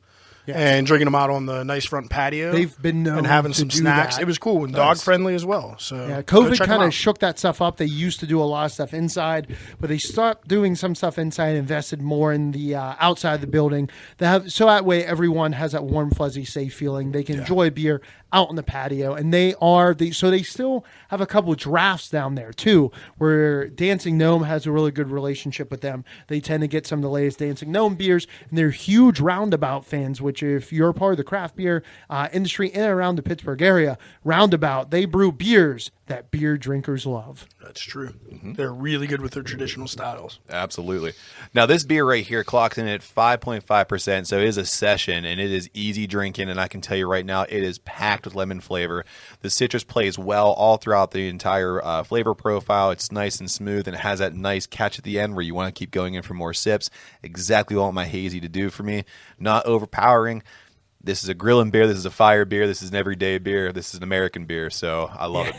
It's American still it's nice and crisp in the color and the body, but it's still very bitter. And if I don't mind saying myself, a little danky there at the beginning. Ooh. I do like it. For a session IPA, this has a lot of hop character. Yeah, I'm loving it, man. This is a great beer. And again, thanks for working on it so we can have it. So, Dennis, we are here to be serious, of course, to bring you in and talk about the things you're doing. We're also here to have some fun. Okay? Like so we took a hard swerve. We brought back something that we haven't played in a while. Skirt. It's called Florida Man or Fake News. Okay, and I'm liking this already. It's going to be you versus Adam. So what's going to happen here is I'm going to read off a headline. Now, I took one creative writing class back in my undergrad, so I have skills. So you have to discern whether or not this is a real Florida man headline or if Big Papa Anderson over here broke out the old creative writing skills and made one up. It's going to be tough, man. Yes. Because almost anything's possible in Florida. Exactly. You could tell me an alligator ate a unicorn. I'd be like, well, a unicorn should have been by the water. They do blame the victims down there a lot. So, are you ready to play Florida Man or Fake News? Let's get in there. Okay. Reach back into the toolbox. The boys bring you some of the funniest headlines from Florida. So coming in at number 1 here, Florida man is accused of trying to steal horses by riding them home. True or false? So he's just barebacking. There's no saddle, or is he carrying a saddle with him? Florida man is accused of trying to steal the horses, and his idea of stealing the horses is to go full Wild West to ride them away. That's like sacks on backs. Exactly. So, I mean, you got to think about it any kind of way. It's down in Florida, lots of farming down there, lots of ranches, lots of ranchers. True. He's trying to make sure he has his own stable. Who's going first? I hope he's Like, crossing state lines with him too. A little federal offense. Damn. There's a lot. There's Yo, lots my of, man's Billy worried the about Kid. prosecution over there. Billy Jesus. the Kid here. I think Billy the Kid's a Florida man. I think this is. He might just be. So I think it's real. I'm gonna play home field advantage and let Adam go first. Good. Because Okay. I just did. Sorry about that, Dennis. Mostly because he just slid in there. I think that's a Florida man. I think that's. You're gonna go true. Yeah. Dennis. Well, I guess I can't go after him because there's only 2 answers to this. There are 2 answers, but you can agree with him. Then we'll stay tied. You can stay tied, or you guys could both be losers. Here's the thing. Sacks on backs, baby. I'm saying true. And you're both right. Down in Lake County, Florida, several stalls were open with a rancher seeing the defendant operating one of his company vehicles to corral the loose horses. Now, he uses the truck to push all of the horses in the open gates towards an exit out of the main farm, the white picket fence for the farm, pushes them towards the exit, and then he parks the truck to where he kind of chokes it off to a point, and he takes his time riding one horse a mile away from the ranch into a wooded area where he's created his own fenced-in area to then run back. But the farmer saw this happening. The farmer saw it from a distance, so he wasn't home. He was only seeing the CCTV remotely. I was gonna say we're in Florida. Get that shotgun, buddy. You would get it think, all. right? Yeah, get the shotgun, but also, can we get some 4K? He wouldn't know what was happening. Absolutely. So you got to give this Florida man a little bit of credit. He really thought this one out. I mean, he was able to corral horses, bareback them into his own farm. But the thing is here, deputies still can't get out of this guy what he planned on doing with the horses. He was going to make horse sandwiches out of them. Possibly. We still don't know to this day. Some people say those horses are still running free in the forest. One might turn into a unicorn and get eaten by an alligator. Should have I'm been just close to the saying, water. Florida, anything's possible. All my answers are going to be true tonight. That's a good tactic. I've just heard too much crazy shit from Florida, man. Let me just tell you that I do a lot of work on making the games here in the Jojitorium. This is the easiest one. I literally just go to Reddit/r Florida Man headlines, and I see the ones that look good, and then it just sparks my creativity, and I like rate it. some other ones. So, speaking of being creative, this fake teen doctor known as Dr. Love is arrested again on fraud charges in Florida. I know Dr. Love got arrested once, so I'm going to say it's true, and he got arrested again. Okay. Because he was wasn't he being a gynecologist as well? Maybe. I believe. I'm pretty Well, sure. if you're a creepy That's why dude, they call him Dr. Love. That's every creepy dude's like part-time job is a kind of. But this is like a teenager. Fake teen doctor known as Dr. Love is arrested again on fraud charges in Florida. Doogie Howser down there getting the dirty. You're talking about sexual assault charges. These are fraud charges. Oh, well, you know. Maybe he does a good job, but then he just charges the insurance. All I'm saying is Dr. Love's a very common name. That is true. So, Adam, what are you saying? I'm saying it's true. And I'm only going off of wordplay here, so only because Mr. Anderson said, speaking of creativity, so I'm going to assume he created this, so I'm going to say false. Got him! Down in West Palm Beach, Florida, Malachi Love Robinson asked clients to send money to his personal account in lieu of sending the funds to a shipping company that he worked for. Malachi claimed to have a PhD and an MD. At 18 years old, he was able to fraud $35,000 out of an elderly patient. That ain't enough. Which resulted in the wannabe doctor serving 21 months in a max security prison near Fort Worth, Texas. 35K. What's his name again? Malachi Love Black? I fought him in Poland. It's crazy. I heard Tony Khan reach out to him and sign him to a contract. Malachi Love Robinson's all elite. Confirmed. Yo, I feel like that people in like Trump's family's last name, they're going to switch it to Love Black just so people don't think they're racist. Like Trump Love Black. I might vote for him at that point. Oh my God. 2024. Is that the next time? God, please no. That's the next time, right? 2024. You're correct. Yeah, you are right. It's, I try to like block it out of my brain. I know. It goes with the Olympics, usually. It's true. So, speaking of sporting events, a Florida man attempts to sneak cocaine into a Tampa Bay Rays baseball game inside his anus. And the narcotics he goes into a narcotics-induced psychosis after the substance seeps out into his body. God. You can't trust the asshole. Just starts. Oh man, imagine if he went streaking. You're never catching him. Oh, I know. And if you guys don't know, narcotics-induced psychosis is like if someone had a schizophrenic breakdown and they are also completely under the influence of the substance they take. Damn. So the narcotics-induced psychosis isn't indicative of any one substance. You can actually have this if you smoke too much marijuana as well. So think about it. The cocaine is the narcotic that induces psychosis. So do you have to be does your mental state have to be predicated on the fact that that could have happened eventually? And then all that did was like put a hot pocket in the microwave and sped it up? I think it kind of goes along the lines of like, how mad can you get? Have you ever been so mad that you saw red? Did you know you were capable of that? Well, I'm red-green colorblind, so no matter how mad I get, never saw red. Yo, I saw brown, killed a motherfucker. Wait, that sounds racist. You said it, though. You said it. I saw brown, killed him. So for our friends in the horror movie community, this is like the Fast Zombies in 28 Days Later. Oh, no. I Correct. don't fucks with those. You just hear that. They're running through the church. Can we all go back and watch the movie and realize that not many black people died because we weren't there? Yeah, because you were smart. Yeah, we went to the moon. Like we said, fuck Smart. you guys. Jeff Bezos, you're my boy. Jeff Bezos is sending civilians into space, which I don't understand at all. No one knows how to fly a plane, but they're in a rocket. Now that we're down Well, this to be rabbit fair, hole. a rocket's going one direction. Until it comes back down. Well, no, if it gets out of the Earth's atmosphere, out of, It's like, its oh, orbit. yeah, like the Challenger. Okay, well- rocket. Okay, rocket scientist. Oh, if we're going to bring up the past, So everyone knows the past. It has nothing to do with the future, which is totally false. It absolutely does. I'm pretty sure I read The Art of War.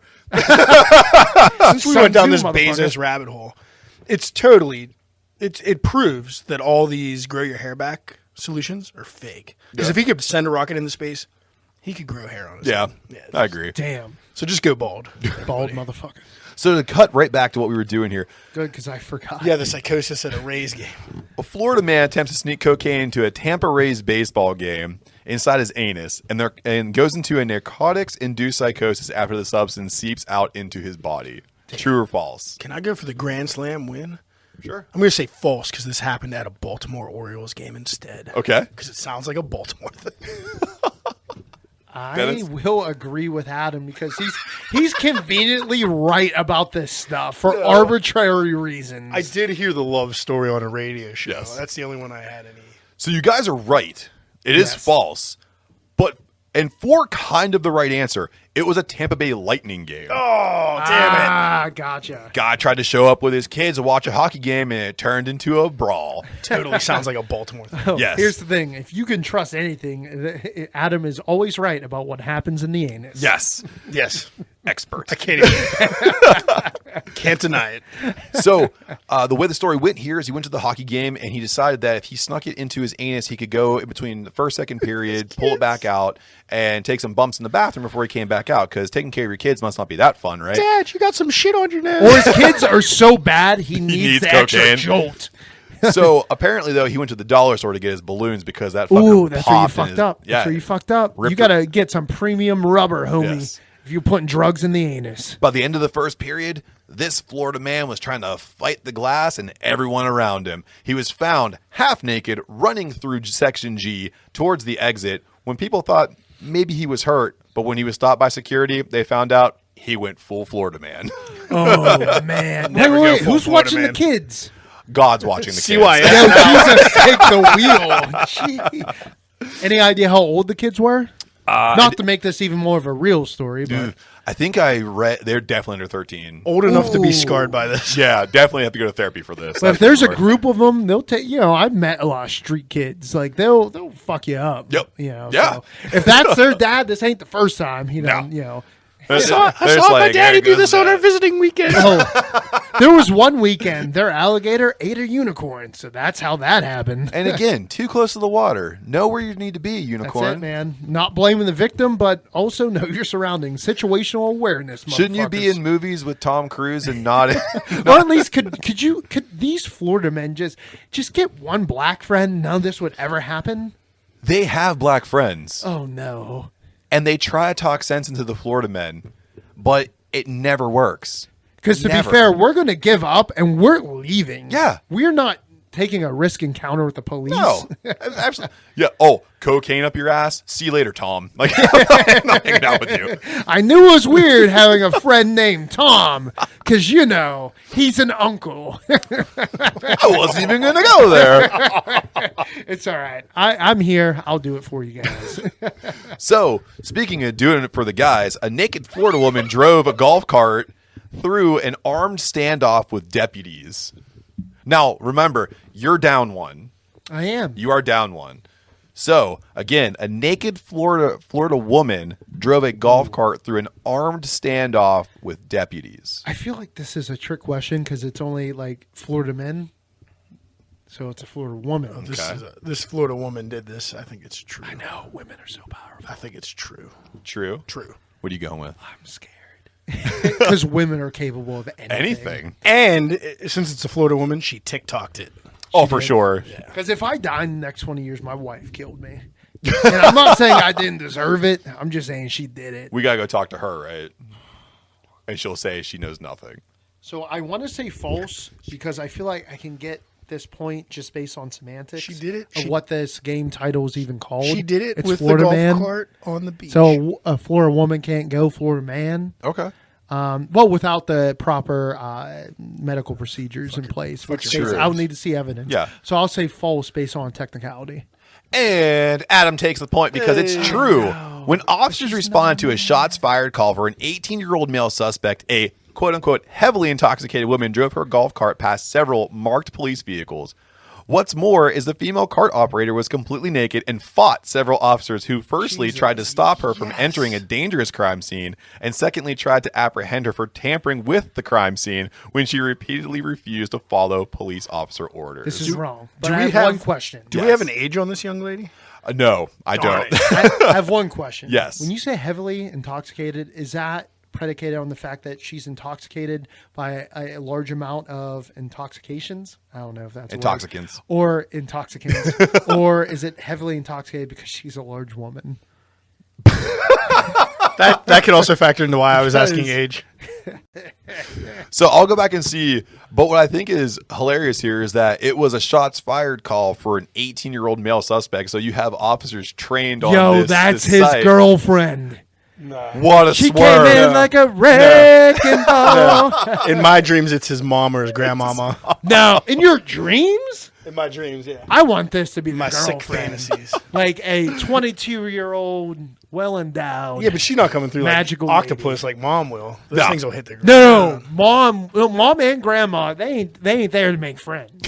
They're trying to take someone out. Meemaw Utterpuss is coming through. Oh my god. Yo, I knew this show went off the rails, but I was unprepared for this. Oh, Florida man. And This I is what we like it. when we do Florida man or fake news, it gets wild. Plus, we were real serious in the first half. I don't think there was enough funny, so now I'm just saying outrageous Hey, shit. man. So, last one here, Dennis. And what I'm going to do is I'm going to make it triple points. Make it double points so you can at least tie. No, triple. You want No, triple? I tried I want real triple hard. points. Chance for the win? I mean, here's the thing. Unless Adam's afraid, then don't do triple. well, Don't make me mad, or the balloon in my ass might pop. Just kidding. It's been popped for 35 minutes. So He's I'll- about to fight everyone. I'll give you filled with this PBR. one. I'll give you this one. If you get it right, Dennis, I'll give you the win. Okay? You'll completely take over Adam. Well, to be fair, giggity giggity. So it's a case of sudden death overtime? Sudden death overtime. Like in that lightning game? Yep. lightning game. Did my wife talk to you? No, about that's where the man's balloon My wife Lots of talked to gold. you about what we did last night. She called it the lightning game. the as lightning well. round. So listen carefully to this one. Okay? Florida child, 14 years old, is now on probation after attempting to sell uncle crack cocaine that was later found to be limestone. Wait, how can you get charged for selling a drug that's not You a drug? can't sell something and call it a drug. It's still considered trafficking. Jesus. I was Florida child, 14-year-old, now on probation after attempting to sell uncle crack cocaine that was later found to just be limestone. I think it's only fair that I guess it doesn't work if Dennis goes first, huh?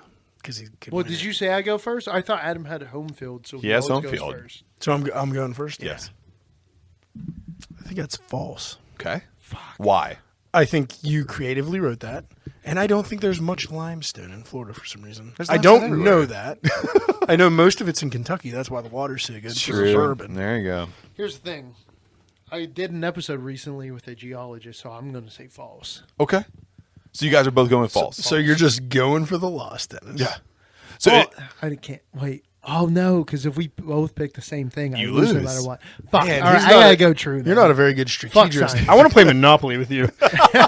No, because I'll poop on the board. no matter what, Dennis, you would have lost this one because it is a false story. Fuck! I knew it because I did do a recent episode with a geologist. I didn't believe that. Plus, I just believe in your creative writing. That's a very good That's what I'm saying. I But- feel supported here. So many things are believable when it comes to Florida, And that's Like, why I get to shine here, Dennis. And you know what gets you too is your full time job because you kind of know what you would get charged for yeah. as well. I don't want to. Can I humble brag real quick? You can. Did I sweep that? It's a sweep. Yeah. That's a I didn't sweep. get any points. No. I just got them all right. got 'em I meant, all I didn't right. sweep you. I didn't sweep you, but You Well, hey, fell you know what? victim to the spider web that is the Jojitorium. And you know I what almost gets- went true on that last one too because it was so. It was detailed. good. I only did true because based on what you told me. But for the record, I did want to go false. But I would not have gotten anything from doing that at all. So, I like to believe that Florida is a land of opportunity Well, where anything can happen. And yeah, like that's- opportunity, like that person left their door unlocked. I'm gonna steal their shit. Yeah, you're right. Yes, or you can shove balloons full of cocaine up your rectum in hopes to go watch a hockey game, or you can attempt to sell With your your uncle limestones Kids. with your That's kids. the most messed up part. With your kids. With your kids that were definitely minors. Yes. Probably. Like You know what that single person digits. did? They put hard hats on them. Now they're a new kind of minor. Yep, that's it. So Put a little soot on their face. They different kind of minors. I'll tell you who their daddy is now. The state of Florida. yep, they are As, wards of the as state. low as it should be, to be Yes. honest. Like that's fucking terrible. So I'll tell one real quick before we go on to some other stuff here. When we played this the very first time, I got pretty creative. I think we did like 10 headlines. Pretty creative. You were very creative on this one. I appreciate Like that. what a bad nephew. Like, what a little fucker. Yeah, I think I mean, I don't want to enrage. That's the word I was looking for. Any show It looked like you were historians. like sucking a dick for a The second. balloon popped for a second. Oh, man. But I believe in the first round, a woman got charged with aggravated assault with a Bible or something. like Yes, that. Yeah. she used No, those fuckers thick. she used They the thick. Bible to hit. No, it No, it was during her a- husband or something. Again, was this creative writing or a real thing? This is a real one. She used a Bible she was from the Rotary, and then there's a church across That's the what it street was. doing That's what it homeless. The Rotary was doing a pancake breakfast, and the church was a doing bake sale. no, they were giving stuff to the homeless people. So instead of the church being like, "Get your stuff here," and then go over and get pancakes, the people at the Rotary were like, "Fuck you!" And they came across and started getting into a fight with the church. And the lady used my the Bible, God. and she struck. She struck another woman. She struck another woman. You know, those Bibles are heavy though. Thick as Like, shit. You might as well That's hit my someone with favorite a story ever. dictionary. And that was true. That was a true one. Yeah. That was true. Damn. So We ask our listeners send in questions, comments, whatevs, and since you're here, I was able to find 2 that are pretty relevant, not only for us but for you as well. Dennis, off the rip, since you and your wife seem to have really gotten a good feel for social media, how do you approach taking your videos and cutting them down to put them on like Facebook, Instagram, Twitter? Like, how do you find your snippets? Like, what programs do you use? Why do you pick those snippets? Why are they the ones that you want to select? Great question. So, number one, know the platform that you are using. Know the limitations. Is it for a video? Is it 60 seconds? Is it 2 minutes? Is it 30 seconds? Have that idea, and then on top of that, I don't use any specific program to auto find if that's a thing. I am a big fan of just dumping into Adobe Premiere Pro, jumping in, whatever you think resonates for the platform. But before you dive into that, you have to know your audience, right? Facebook is different than LinkedIn. LinkedIn is different than Twitter. Know your audience and the messages that you're trying to convey on those platforms, and create it as such and put it on there and get feedback and see what works. And once you have an idea of what works and what your audience contextually on those platforms, replicate it. That's a really good answer. Yeah. My when he was talking about time limits, the most frustrating thing I ever do is try to put a 5-second video on Instagram. Yeah. And I just wanted to, I almost threw my phone in the freaking alligator pond. That's tough, man. It's tough. It's tough. So Adam goes Twitter's ham. Just filled with savages. It is. So at @bash_brew, of course, for all the brewery needs that you have, you tend to put up some good snippets and some good previews for something. And you had something cooking up here for the upcoming Greensburg Homebrew and Chill. Yeah, it'll actually, as you're listening to this, it's up on @bash_brew on Instagram because I'm posting it the day this podcast drops as well. So that'll be up. So you want my answer after Dennis's very eloquent answer? Okay, so I steal videos off of YouTube. Well, Florida Man, story number 6. First off, Bash Brew is not a profit business. It's not a business at all. It's just a personal hobby. Business. So I can't get sued because I don't make any money on it. So I steal artist content from YouTube that are popular or dead or they have enough money. Trust me, and you'll see what I'm talking about when you see the video. But I take snippets and I take audio and then I mash it together in a free phone app called UCut. Nice. And post it from there. I do all of it on my phone, actually. And it's always really good, too, man. It's just... Oh, it's very crude, but it's like a good PowerPoint. Yeah. I like it. I will say this. A lot of your short videos that you post on there, because you guys do a lot of great stuff as far as photography and videos and content around some of the new releases that Bash Brew puts out. And you do a really great job. Oh, all of our photography, the majority of it's done by Lori. Come on. I wasn't questioning that. The co-brewer. Yeah. I do a few of them. Lori's phenomenal. If they're really good, she took it. Yeah. Or Sammy took it and gave it to us. Yeah. Without a doubt. You guys do good stuff, and I don't know if that's me biasly, like just knowing the beer's going to be great, and that kind of plays into my aforementioned like thoughts on what you guys are putting out there. I mean, we really upped it during the pandemic because we needed a creative way to get rid of beer. We didn't want to stop brewing, and we couldn't. I mean, we could have drank it all, but I would feel worse than I do you already. Invite me over and tell me, hey man, we need to finish this keg. I'm like, mission accepted. So it was a way to kind of like stimulate interest in our products without being able to sell it, just to get people over here to try it, pick up bottles, bring their growlers over, whatever we could do to get beer in and out of here as quick as possible. 100%. I was bored and wanted to brew every weekend. 100%. So. But I will say this, because Bash Brew will not say this. He is super humble. He's a really down-to-earth guy. So we've brought many commercial brewers over here. Maybe I sweet-talked him as we were imbibing with copious amounts of libations on certain evenings. But we got commercial brewers over here.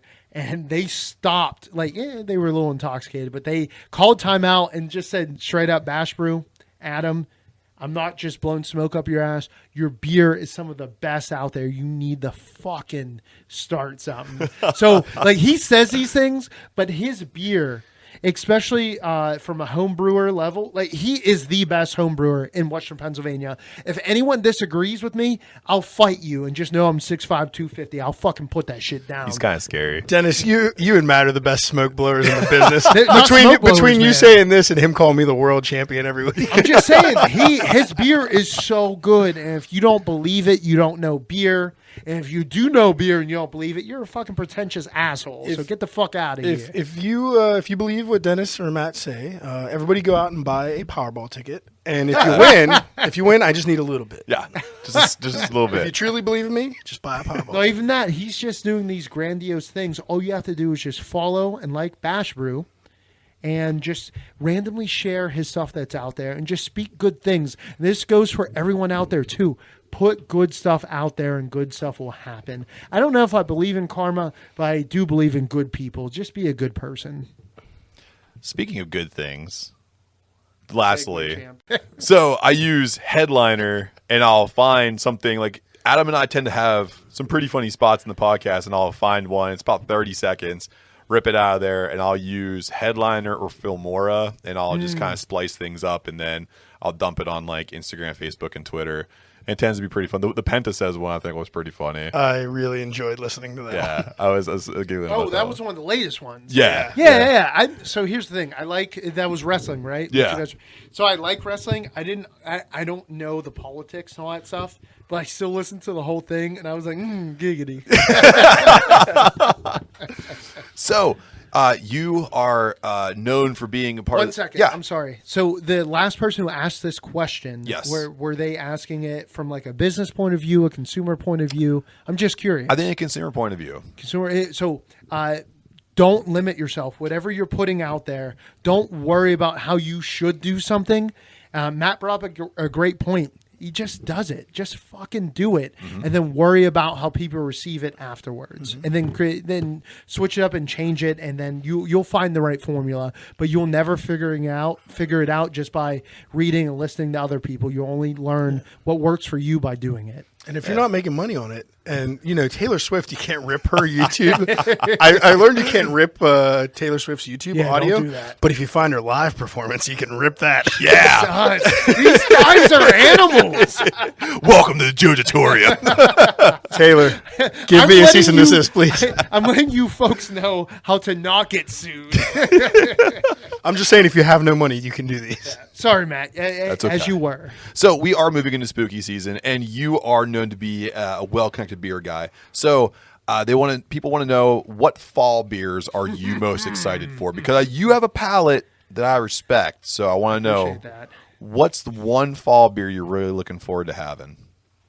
So I'm going to throw out two. Is it okay? Can I throw out You two? can throw it. That's fine. Yeah. I'm throwing out 2 or 3. So one's not specifically a fall beer. Okay. It might be considered sliding in more into like a winter beer.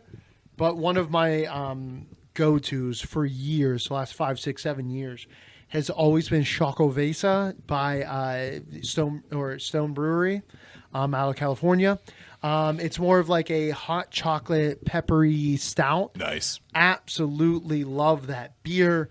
My second one, and I think Mr. Bash Brew mentioned something about it recently, it is Warlock. Damn it. So here's the thing. You can switch it up. You can still take that. That's fine. No, you're good. But the reason why I pick it out, and not their most recent ones. So I am sitting on a vertical from 2015, 16, 17, and 18.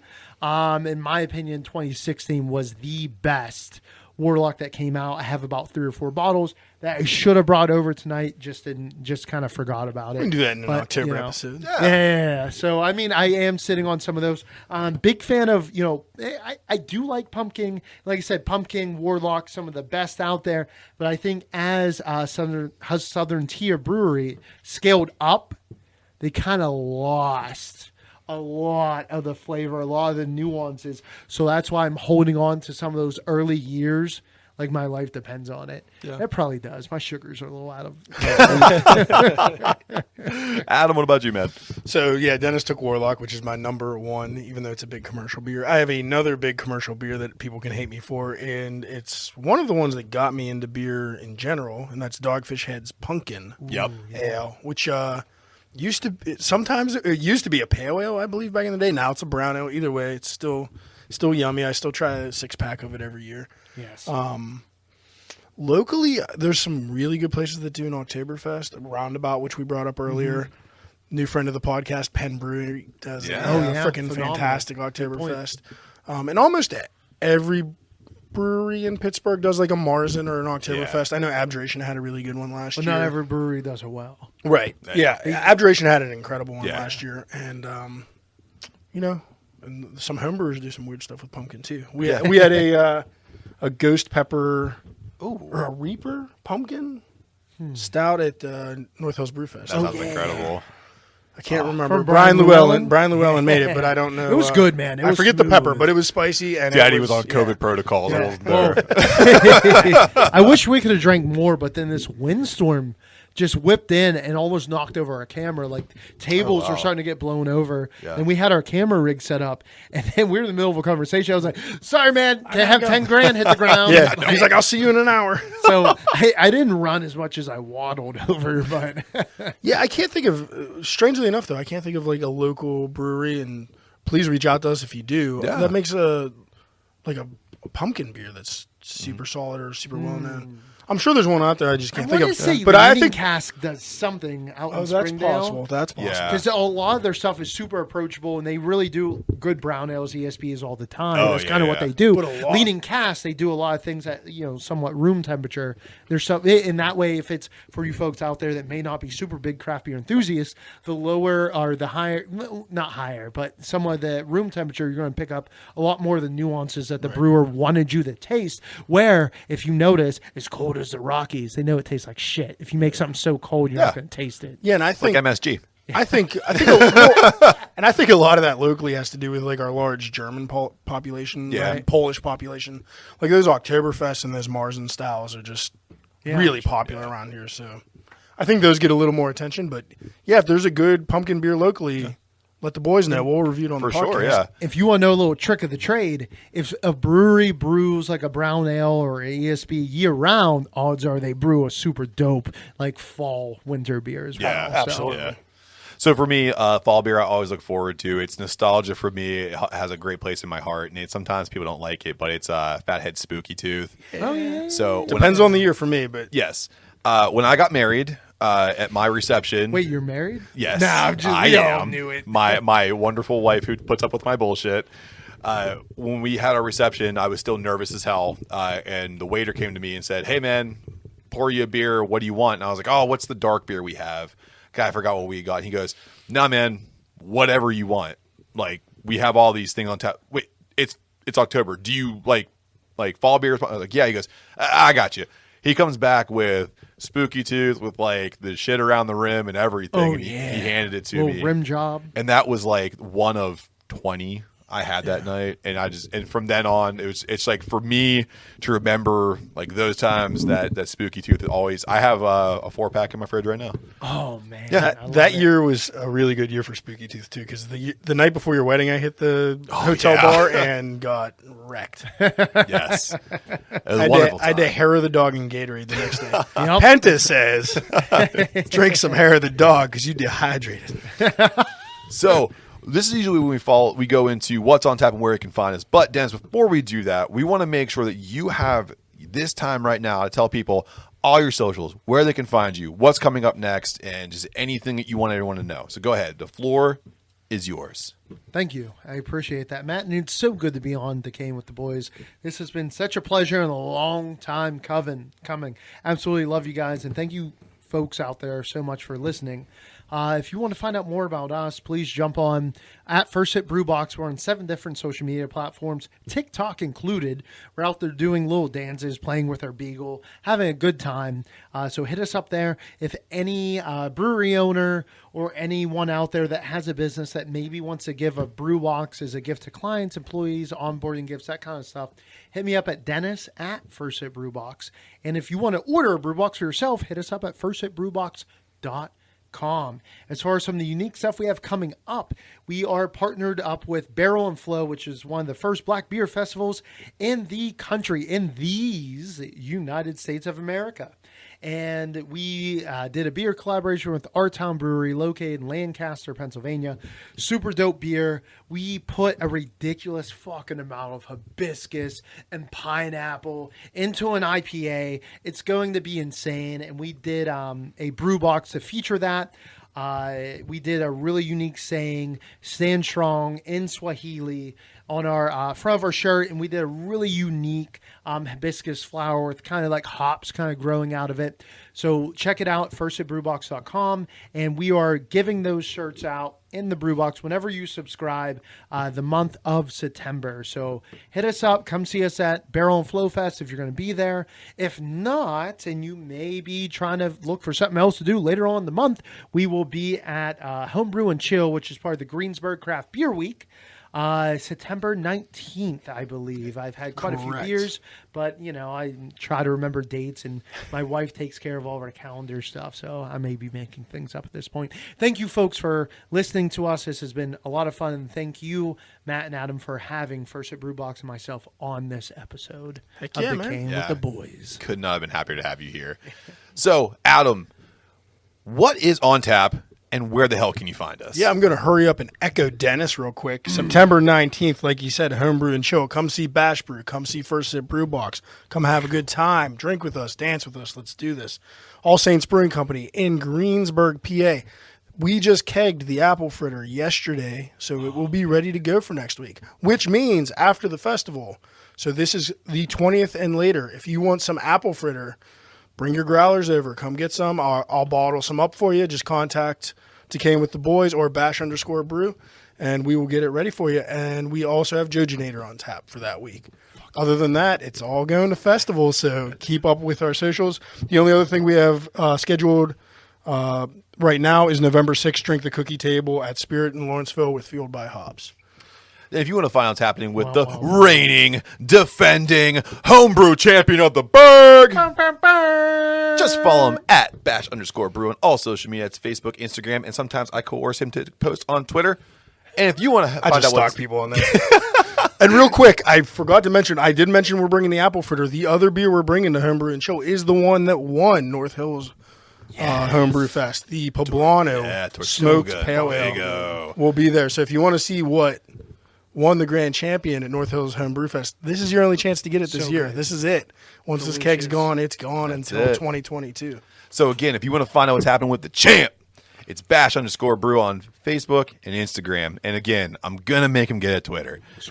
And if you want to find out what's happening with the boys down here in the Jojitorium, all you have to do is follow us at DWTB on all social media. That's Facebook, Instagram, and Twitter. And again, continue to send in your questions, comments, and whatevs to decayandwtb@gmail.com. So from the Jojitorium, and now from First Sip Brew Box, from where we are to where you are until next time, cheers. Cheers.